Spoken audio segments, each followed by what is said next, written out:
I'm going to present about the introduction. HIRAC is a combined term of three consecutive activities that includes hazard identification, risk assessment, and risk control in order to identify, measure, and control hazards and risks of any workplace and its activities. Over the years, it has become fundamental to the practice of planning, management, and the operation of a business as a basic of risk management. HIRAC guidelines are intended to assess physical hazards. Those who intend to assess health hazards in their workplace should make use of other risk assessment guidelines. According to the proposal, development of 100 units of two-story semi-detached house proposed by the client, the preliminary risk assessment report related to mechanical plant and machinery before the commencement of the construction was prepared and provided. Besides, some appropriate risk control that are needed to be taken seriously in order to ensure the safety and health of workers while performing their work that can avoid the occurrence of unnecessary accidents are also recommended. Exposure to mechanical plant and machinery cannot be eliminated or even substituted. However, there are a few risk controls that can be taken in order to reduce and prevent the occurrence of hazards. Related persons and administrators can refer to registration such as the Work Health and Safety Act and the Work Health and Safety Regulation in order to distinguish the hazards and risks related to mechanical plant and machinery in construction works. My name is Tajiwin and now I would like to present about risk assessment flowchart. Risk assessment is to identify hazards and risk factors that have the potential to cause harm. The goal of hazard identification is to find and record possible hazards that may be present in workplace. As you can see from the flowchart, it starts with classification of work activities area-wise. For the next, identification of hazard in each area, determine the dangerous item in the working area. And for the next step, identification of risk, assessment of risk, control measure, how you control the risk. For example, elimination of risk by redesign and change the work process. For the next is control measure. Control measure is taken to minimize the risk in the work area. For the next control measure, use of personal protective equipment, which is also known as PPE. For the next, documentation of the procedure, and for the last, monitoring the safety risk assessment. So for the next method of risk assessment in this project, numeric find times find risk metric is recommended, which is also shown at the table. For the next, risk severity. Risk severity is the extent of the damage to the institution, its people, and its goal and objective resulting from a risk event occurring. So severity is divided into 5 levels. First level is negligible injury. Second level is minor severity, is injury or ill health requiring first aid only. For the third level is moderate severity, injury or ill health requiring medical treatment. For the fourth is major severity. This is serious injuries of life-threatening occupational diseases. For the fifth, the most serious one is catastrophic, which is include fatality and death. For the next is assessment of likelihood. Assessment of likelihood is taking the existing risk control into consideration. The HIRAC team must rate the likelihood the hazard may cause injury or ill health. So it's same like the severity is divided into several levels, 5 levels in total. For the first level is rare, which is the risk is rarely to happen, not expected to occur but still possible. For the second level is remote, not likely to occur under normal circumstances. For the third level is occasional, which is possible or known to occur. For the fourth level is frequent, so it is dangerous that common occurrence and it is frequently to happen. For the fifth level is almost certain, which is continual or repeating experience, which means that the hazard is likely to occur many times. So for the next is the risk prioritization number RPN and risk controls. RPN is obtained by multiplying the value of severity and likelihood level, that is RPN equal to S times L. So the table can be formed like the table beside, which is likelihood and severity. So the number obtained from the table is obtained by using the formula RPN equal to S times L. And my name is Vika. Now I will present about the type of risk assessment. There are three types of risk assessment, which is qualitative risk assessment, second is semi-quantitative risk assessment, and the lastly is quantitative risk assessment. Now we go for the first one, quantitative risk assessment. Obtaining a numerical estimate of the risk from a quantitative consideration of event probabilities and consequence. This quantitative risk assessment is a special quantitative tools and technique will be used for hazard identification and to estimate the severity of the consequence and the likelihoods of realizations of the hazards. This method and techniques are used, and it is important that they are carried out by suitable, qualified, and experienced assessors. The second one is semi-quantitative risk.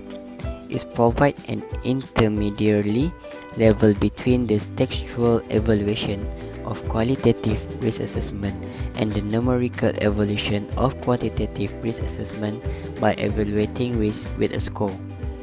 Here is a table of the semi-quantitative risk.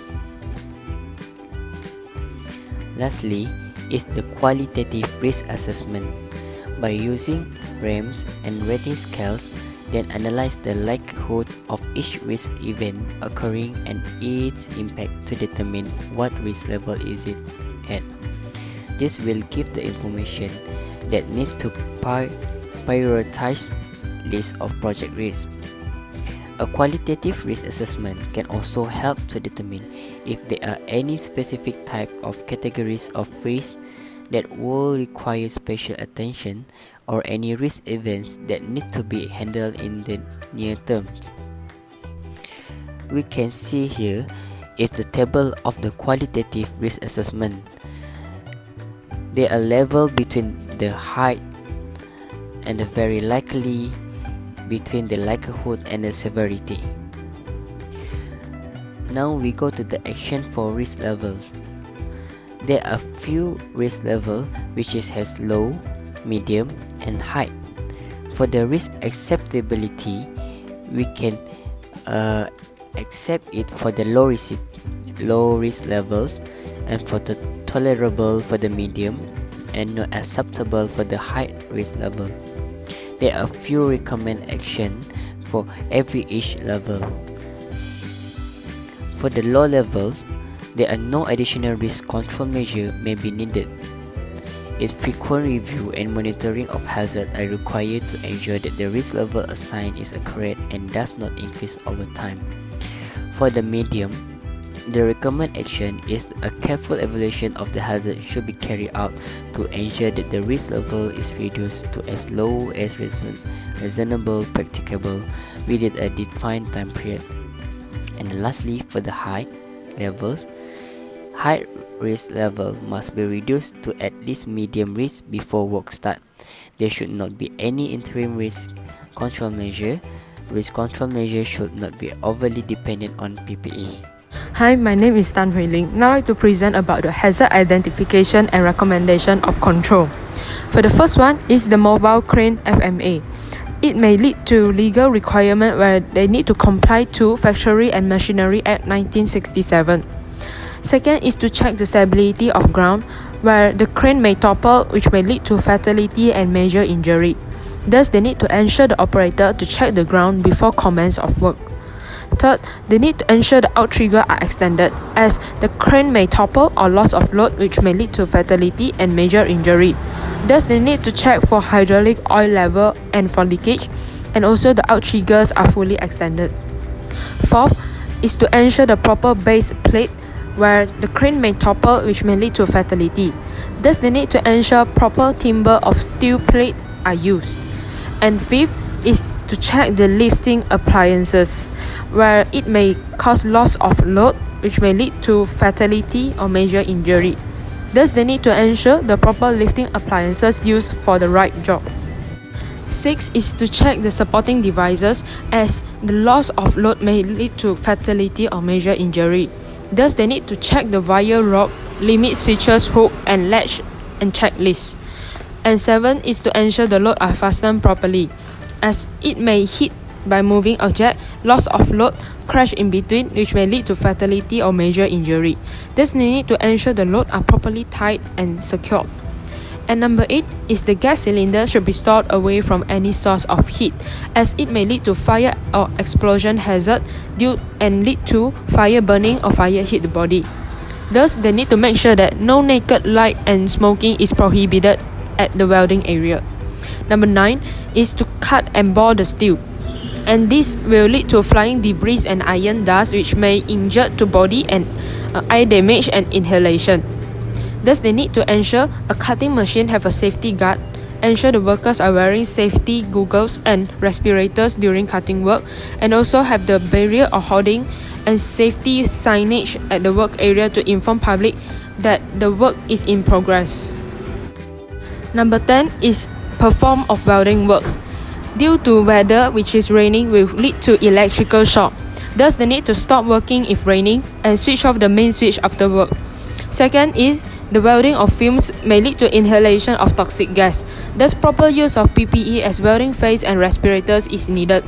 Number 4 is it may have spark or hot material, which may lead to burning or injured to body. Thus, the use of suitable PPE and ensure have fire extinguisher at work area. And the 4th is it will have radiation, which may lead to eye damage. Thus, goggles must be worn when carrying out welding tripping to protect the eye from radiation. Next is the working at platform, toe board and guardrail may lead to trip and fall, falling objects and collapse of structure, which may lead to fatality and major injury. Thus, the ensure of work platform, safe work platform as per Bulwark Regulation 87 to 90 is required. And number 12 is the unsuitable use of PPE during work, which may lead to trip and fall and fatality and major injury. Thus, the wear of safety helmet, shoes, harness, lifelines and rope is needed.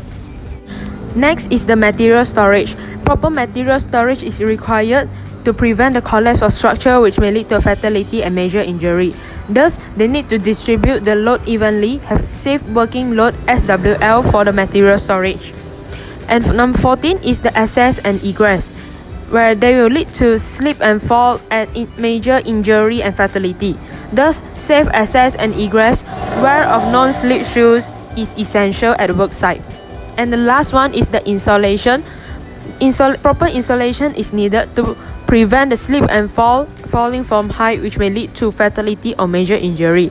Thus, proper wear of PPE, safety harness and provide lifeline at the construction site. And the falling object will lead to major injury. Thus, they need to provide the toe board, guardrails, pouch and netting to prevent accident occur. Now I'm going to present about the discussion. Health hazard is a potential hazard which causes acute toxicity, skin corrosion or irritation, serious eye damage, germ cell mutagenicity, carcinogenicity, reproductive toxicity, specific target organ toxicity, and aspiration hazard. In mechanical plants and machinery, the most critical health hazard is the welding fuel and frying dust, which are produced during the process of performing welding works. It can lead to respiratory problems of workers who inhale the toxic gases in work. Acute exposure to welding fuel and gases can result in eyes, nose, and throat irritation and dizziness. Prolonged exposure to welding fuel may cause lung damage and lung cancers. Therefore, the preventive and collective control measures are proposed. For instance, the workers should use the personal protective equipment (PPE) such as welding face respirator to minimize the body intake of toxic gases. The engineering controls can also be implemented. For example, the local exhaust ventilation system can be used to remove fuel and gases from the welded breathing room, keep fuel hoods fuel extractor gums, and vacuum nozzle close to plant source to remove the maximum amount of fuel and gases. Besides, the high fuel generating welding type can be substituted with a lower fuel generating or less toxic welding type. During the welding works, the electromagnetic energy given off by flame is also common hazard to the workers as it can cause serious eye damage and eye irritation to the workers. For protection from radiant energy, the worker must wear personal protective equipment, PPE, such as safety glasses, goggles, welding helmets, or welding face shield to prevent injuries. The equipment must have filter lenses with a shade number that provides an appropriate level of protection. Besides, side protection can also reduce the risk of hazards, such as slag threads, grinding fragments, and grinding crystal, acids, contacting a worker's eyes and face. Where such hazard exists, workers using a welding helmet with filter lenses would also need to wear glasses with side shield or goggles. It can effectively minimize the eye damage happening due to the electromagnetic energy produced during the welding process. All protective eye face devices must comply with ANSI Z87.1 practice for occupational and education eye and face protections. Safety hazard can be described as an unsafe working condition that can cause injury, illness, and death. In mechanical plants and machinery, the process of cutting and boring steel can be considered as the most critical safety hazard due to the following effects. It can cause minor injury such as cut and bruises to major injuries such as crushed hands and arms, severed finger, or fatality. It is also the most frequent accident contributed in construction site during the machinery process. Therefore, the preventive and corrective control measures are proposed. The engineering controls, such as the safeguards, are essential for protecting workers from preventable injury. It prevents hands, arms, and any other part of the worker bodies from making contact with the dangerous moving part and eliminate the possibility of operators and other workers placing part of their body near the hazardous moving part of the machinery. The administrative process, such as safe work and procedure, must be implemented. The employee should have proper training before carrying out the work. The safety briefing should be provided within the certain time. The machinery should be maintained and inspected regularly to ensure the safety of workers and public. Barrier and safety signage should be provided at work area to inform the public about the hazardous areas. Besides, the personal protective equipment PPE should be provided for employees who have in charge of work. For instance, there are certain protective coveralls, jacket, vest, aprons, and full body suits used to guard the trunk of the body from cuts of machinery.